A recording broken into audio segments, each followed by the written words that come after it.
महाराष्ट्र के भंडारा से एक दर्दनाक खबर ये सामने आई है। यहाँ एक सरकारी अस्पताल में आग लगने से 10 नौजायदा बच्चों की मौत हो गई। वार्ड में 17 नौजायदा को रखा गया था। शनिचर देर रात एक नर्स को इस वार्ड से धुआं निकलता हुआ दिखाई दिया, जिसके बाद इस हादसे के बारे में पता चला। देर रात शॉर्ट सर्किट की वजह से SNCU यानी सिक न्यूबॉर्न केयर यूनिट में आग लग गई। इस वार्ड में कुल 17 बच्चे थे। धुआं निकलते देख नर्स और अस्पताल के लोग दौड़कर वार्ड में पहुंचे, लेकिन तब तक 10 नौजायदा बच्चों की मौत हो चुकी थी। बता दें कि इस वार्ड में उन्हीं बच्चों को रखा जाता है जिनकी हालत नाजुक होती है, जिनका वजन भी बेहद कम होता है।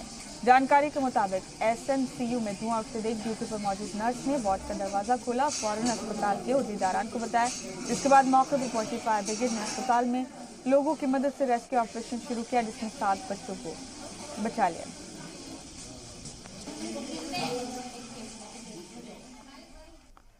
और डॉक्टर प्रमोद खंडाते के मुताबिक रात में 1:30 बजे अचानक आग लगने से ये पूरा हादसा हुआ।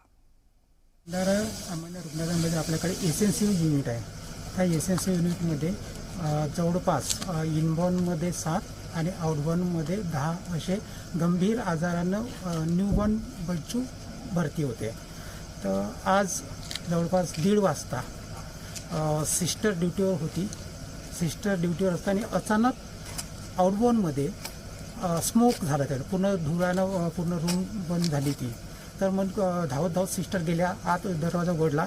त्यांनी जसा दरवाजा उघडला पूर्ण त्या धुराचा धूर त्यांच्या चेहऱ्यावर आला, त्याच्यामुळे त्यांना काही दिसलं नाही। लगेच त्यांनी फोन केला सिनियर ऑफिसरला, सगळे डॉक्टर आले, सिव्हिल सर्जन पण आले, मी स्वतः आलो, ACS आल्या, सगळेच आमचे डॉक्टर घटनास्थळी विदिन 5 मिनिटांमध्ये पोहोचले।